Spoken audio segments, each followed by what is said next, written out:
Saudara, ingatkah Anda kasus menggemparkan seorang mahasiswa UI yang menghabisi nyawa junior di kamar kosnya karena terlilit utang pinjol? Nah, hari ini polisi merekonstruksi pembunuhan itu. Langsung saja kita ke lokasi bersama Auriga Agustina. Riga, ada kejadian apa saja yang terungkap dari peristiwa pembunuhan ini?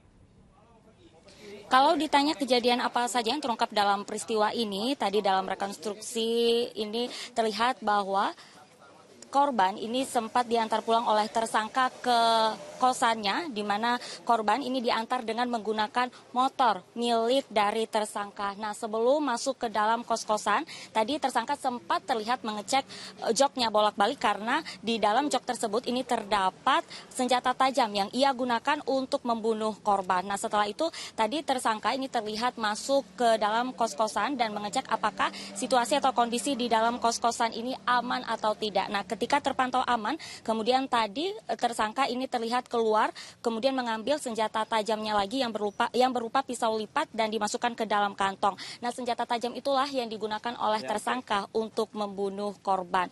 Nah, untuk adegan-adegan lainnya ini kita masih menantikan seperti apa. Yang jelas secara total ini akan ada sekitar 50 reka adegan yang akan dilakukan pada hari ini. Dan saat ini sudah ada sekitar lebih dari 10 adegan yang dilakukan oleh tersangka. Nah, rencananya selain dilakukan di kos-kosan milik korban ini, nanti rekonstruksi juga akan dilakukan di tempat kosan daripada tersangka. Karena sebelum mereka tiba ke kos-kosan ini, sebelumnya tersangka dan korban ini berada di kos-kosan tersangka yang jaraknya kurang lebih 1,4 km dari tempat ini. Karena sebelumnya tersangka dan korban ini diketahui tengah melakukan bimbingan terhadap adik tingkat mereka yang berada di kos-kosan tersangka.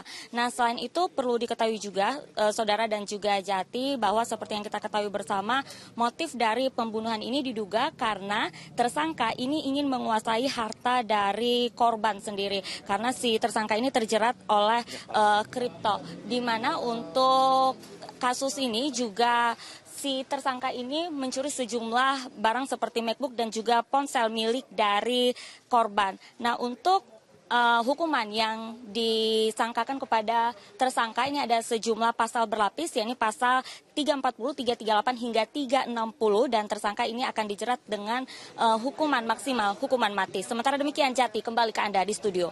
Auriga Agustina, terima kasih informasi Anda.